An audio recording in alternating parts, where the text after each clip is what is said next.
अस्सलामुअलैकुम, welcome to my channel. इस दुआ के साथ कि अल्लाह ताला आप सबको अपनी हिफ्ज़-ओ-मान में रखे और आप लोग जहाँ कहीं भी रहें खुश और आबाद रहे, आमीन।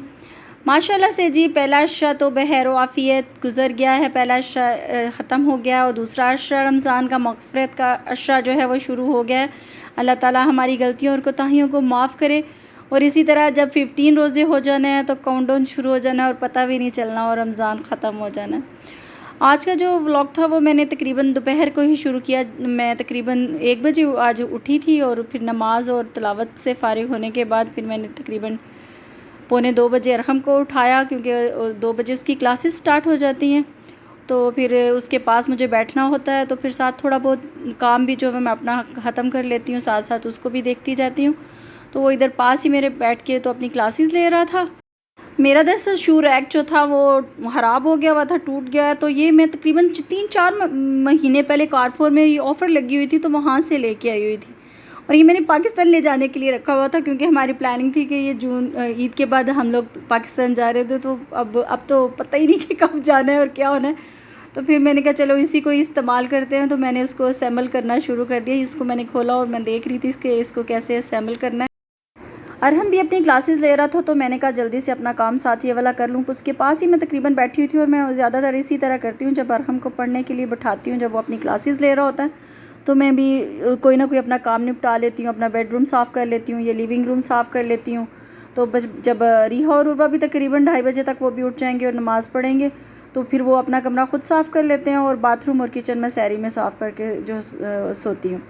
क्योंकि रमज़ान है तो रूटीन काफ़ी टफ़ हुई हुई है, तो इस तरह मैं डिवाइड कर लेती हूँ काम और इस तरह काम कर लेती हूँ। ये असेंबल हो गया था और मैं इसको देख रही थी कि ये मुझे काफ़ी अच्छा लगा कि ये इसको बंद भी कर सकते थे और कवर्ड भी हो जाता था, और इसका जो ऊपर कवर था ये वॉशेबल था, इसलिए ये मुझे बहुत अच्छा लगा। अरहम की क्लासेस तकरीबन 4 बजे ख़त्म होती हैं, तो उसके साथ ही फिर मैं आज किचन में आ गई अफ्तारी की तैयारी के लिए, क्योंकि आज मैं अफ्तारी में स्पेशल बना रही थी पिज़्ज़ा बाइट्स। तो मैंने कहा आप लोगों के साथ भी इसकी रेसिपी शेयर करूं। और ये यकीन माने बहुत मज़े की बनी थी। और मैजिक ये है कि ये मैंने बग़ैर ईस्ट के और बग़ैर ओवन के बनाया है, तो आप लोग भी ज़रूर इसको ट्राई कीजिएगा। ये मैंने एक ब्रेस्ट पीस लिया था चिकन का, उसको मैंने बिल्कुल छोटे छोटे क्यूब्स में काट लिया और उसमें 1 टेबल स्पून दही, ½ teaspoon crushed red chilli, ½ teaspoon काली मिर्च और ½ टी स्पून ही ज़ीरा और सूखे धनिया का पाउडर वो मैंने डाला। और इसके साथ 2 टेबल स्पून मैंने इसमें डाल दिए कुकिंग ऑयल की, और इसको मैरिनेट करके मैंने सबसे पहले इसी को मैरिनेट करके मैंने रख दिया। और फिर इसके बाद मैं पिज़्ज़ा के लिए डो तैयार कर लूँगी। और उस डो में मैंने कोई एग भी यूज़ नहीं किया और ना ही ईस्ट यूज़ किया है। और इस डो को मुझे ज़्यादा देर रखना भी नहीं पड़ा, क्योंकि मैंने इसको रखा और साथ दूसरे काम जो है दूसरी तैयारी कर ली। तकरीबन आधा घंटा लगा होगा मुझे दूसरी तैयारी में। तो आप तक समझ लें कि सिर्फ इसको बना के आधा घंटा रखना है और उसके बाद आप पिज़्ज़ा बाइट्स बना सकते हैं। और डो बनाने के लिए मैंने 2 कप मैदा लिया था। आम मैदा जो होता है वो 2 कप मैंने इसमें मैदा लिया।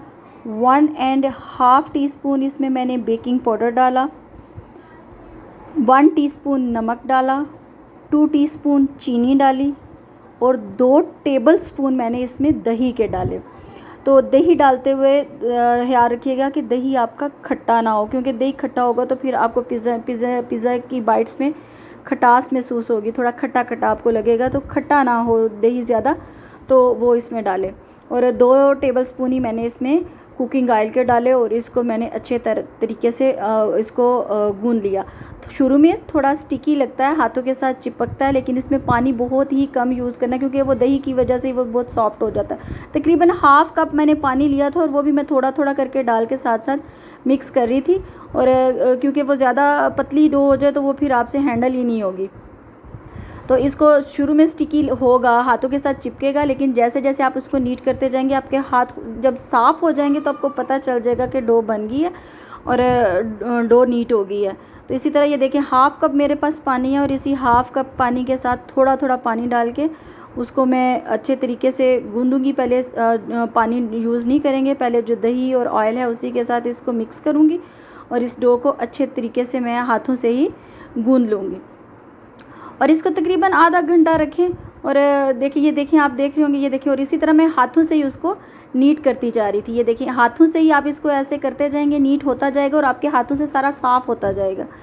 इसकी निशानी ये है कि जो डो बन गई है आपकी, तो ये है कि वो उसकी स्टिकीनेस ख़त्म हो जाएगी और आपके हाथ बिल्कुल, ये मैंने हाथ धोए नहीं है, सिर्फ आप हाथों से हल्का सा ऑयल लगा के तो उसको नीट कर लें। बस ये डो नीट हो गया और मेरे हाथ बगैर धोए ये देखिए बिल्कुल सारा उसके साथ से साफ़ हो गया। और इसके ऊपर भी ऑयल लगा के, हाथ पे ऑयल लगा के या ब्रश से ऑयल लगा के डो के ऊपर लगा के इसको ढक के तो आप रख दें। और उसके बाद इसकी मैं वेजिटेबल्स काटूँगी और उसके बाद मैं इसको बनाना शुरू कर दूँगी। तकरीबन आधा घंटा मुझे लगा होगा तैयारी में और उसके बाद जो है वो हो गया।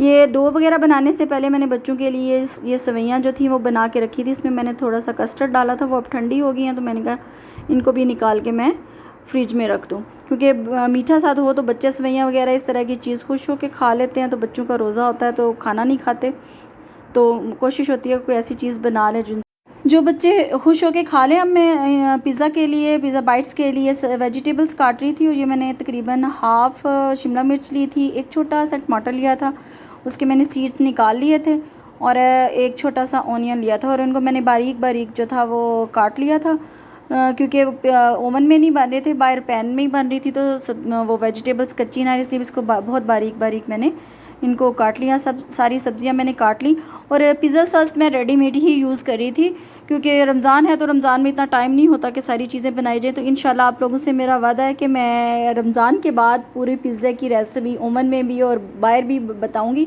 और पिज़्ज़ा सॉस भी बताऊंगी। अभी मैं आपको वैसे ज़बानी बता देती हूँ कि आप 2-3 टमाटर ले लें। अगर आपने पिज़्ज़ा बाइट्स ही बनानी है और उसके लिए थोड़ी सी सॉस ही आपको चाहिए होती है, तो आप 3 से 4 मीडियम साइज़ के टमाटर ले लें और उनको छिलका उतार के तो उनको ब्लेंडर में ब्लेंड कर लें और साथ ही एक छोटा सा प्याज भी जो है वो ब्लेंड कर लें और उसमें तकरीबन हाफ़ टी स्पून ही सुरख मिर्च या क्रश्ड मिर्च और थोड़ा सा नमक डालें और ओरिगेनो और रोज़मेरी अगर आपके पास हैं तो डाल लें, नहीं है तो थोड़ी सी सूखी मेथी डाल लें, क्योंकि वो ओरिगेनो और रोज़मेरी जो है वो उसकी खुशबू के पिज़्ज़ा की जो ख़ास खुशबू होती है वो उसी की वजह से होती है। तो कोई बात नहीं, आप अपना देसी काम करें, आप कसूरी मेथी उसमें डाल लें और उसको गाढ़ा होने तक पका लें और जब वो गाढ़ी हो जाए तो उसमें 2 टेबलस्पून केचप के डाल लें। ये होममेड पिज़्ज़ा सॉस तैयार है, इंशाल्लाह मैं आपको ज़रूर बताऊंगी। अब ये देखिए मैंने छोटे छोटे पेड़े लेके बिल्कुल छोटे छोटे ये पिज़्ज़ाज़ के लिए रोटियां जो हैं वो बेलनी है और आम रोटी जो हम बेलते हैं उसे थोड़ी सी थिक, ज़्यादा थिक नहीं आपने करनी, थोड़ी सी थिक लें और उसको बेल लें। एक मैंने बेल के रखी है और ये मैं दूसरी बेलने लगी हूँ ताकि आपको पता चल जाए कि कितनी थिकनेस चाहिए इसकी।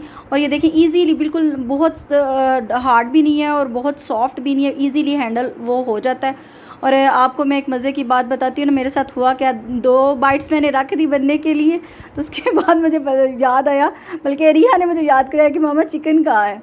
तो वो फिर मैंने जल्दी से, जितनी देर तक मैंने कहा कि वो उधर बनते हैं 2 पिज़्ज़ाज़, मेरे 2 छोटे मिनी पिज़्ज़ाज़ जो हैं वो चिकन के बगैर ही बनी, तो फिर मैंने जल्दी से चिकन, अब इसमें मैंने कुछ भी नहीं डाला क्योंकि इसमें ऑयल डाला हुआ था। इसको सिर्फ पैन में रख के ऊपर ढक के मैंने इसको, मेरे हाल में 5 मिनट्स लगे होंगे, क्योंकि बाइट्स भी बिल्कुल छोटे, वो चिकन के टुकड़े बिल्कुल छोटे छोटे थे, पीसीस थे, तो वो जल्दी वो गल गए। अब ये मैंने दूसरे पिज़्ज़ाज़ जो हैं वो बना के मैं रखे और आपके सामने इस तरह रखे कि छोटे छोटे रखे आप रखें और बिल्कुल पैन पहले उसको प्री हीट कर लें, पैन को पहले से गर्म कर लें, जितना हम तवा गर्म करते हैं ना रोटी डालने के लिए उतना, और उसमें दोनों मिनी पिज़्ज़ा उसी तरह बेल के आप रख लें और बिल्कुल हल्की आंच नीचे होनी चाहिए, जितनी हम दम देते हैं ना आंच उतनी होनी चाहिए, और एक साइड से उसको पका लें। मैं बार बार इसको चेक कर रही हूँ कि ये नीचे से पक गया है कि नहीं। तो जब ये नीचे से आपको लगे कि जिस तरह हम रोटी को पलटते हैं एक साइड से वो पक गई होती है, तो जब वो पक जाएगा तो फिर इसको हम पलटेंगे और पलटने के बाद ही इसके ऊपर मैं पिज़्ज़ा सॉस लगाऊंगी और उसकी टॉपिंग रखूँगी। ये तो मैं छोटे मिनी पिज़्ज़ाज़ बना रही हूँ ना, या इनको पिज़्ज़ा बाइट्स कह लें, तो आप पैन के साइज़ का एक बड़ा पिज़्ज़ा भी बना सकते हैं। बिल्कुल इसी तरह रोटी को बेल के आप पैन में डालें और एक साइड से जब वो पक जाए तो उसको पलट के, जिस तरह मैं ये अब टॉपिंग लगा रही हूँ, आप इसी तरह लगाएं तो वो भी पिज़्ज़ा भी बिल्कुल उसी तरह बन जाएगा। बिल्कुल टेस्ट में बिल्कुल फ़र्क नहीं होता, सिर्फ ये है कि जो हम बनाते हैं ओवन में उसकी ज़रा ऊपर से जो शक्ल है वो बहुत प्यारी आती है, ये ऊपर से ज़रा इतनी प्यारी थी लेकिन इतनी प्यारी शक्ल नहीं आती, लेकिन टेस्ट में कोई फ़र्क नहीं होता और बहुत आसानी से बन जाता है। और आपने ये देखा होगा पिज़्ज़ाज़ थोड़े जो हैं वो फूल भी गए हैं। अब मैंने पहले उसके ऊपर पिज़्ज़ा सॉस लगाई थी, पिज़्ज़ा सॉस लगाने के बाद थोड़ा सा मोज़रेला चीज़ मैंने उसके ऊपर रखा और अब ये मैं वेजिटेबल्स और चिकन जो है वो इसके ऊपर लगाऊंगी और थोड़ा सा मोज़रेला चीज़ उसके ऊपर फिर दोबारा रखूँगी और ऑलिव्स वगैरह लगा के और उसको स्पून के साथ थोड़ा सा प्रेस कर दूँगी ताकि टॉपिंग जो है वो अच्छे तरीके से डो के साथ चिपक जाए। नीचे सबसे पहले मोज़रेला चीज़ भी इसीलिए डालते हैं कि ताकि टॉपिंग ना निकले पिज़्ज़ा की। तो ये मैं ओरिगेनो लीव्स और रोज़मेरी डाल रही हूँ इनके ऊपर। ये भी खुशबू के लिए होते हैं, तो अगर आपके पास नहीं है तो इसी तरह जिस तरह आपने पिज़्ज़ा सॉस में थोड़ी सी कसूरी मेथी डाली थी, इधर भी थोड़ी सी कसूरी मेथी जो है वो डाल लें, कोई बात नहीं है आपके पास तो। और ये ऊपर भी मैं एक दफ़ा चीज़ डाल के और ऑलिव्स डाल के, तो अब इसको मैं ढक के रख दूँगी। और इसको तकरीबन 5 से 7 मिनट लगे थे। जब ऊपर से चीज़ मेल्ट हो जाता है तो तकरीबन, क्योंकि ये बिल्कुल छोटे छोटे मिनी पिज़्ज़ाज़ हैं, तो ये बिल्कुल रेडी हो जाते हैं, नीचे से भी वो पक जाते हैं और अंदर तक पका हुआ था माशाल्लाह से। और बहुत अच्छा और बहुत मज़े का बना था। आप लोग भी ज़रूर इसको ट्राई कीजिएगा और मुझे बताइएगा कि आपको ये कैसा लगा। और इसके साथ ही हमारी इफ्तारी होगी तैयार। बाकी सारी चीज़ें भी मैंने साथ साथ तैयार कर ली थी। Please like and share my videos and thanks for watching my videos. अल्लाह हाफिज़।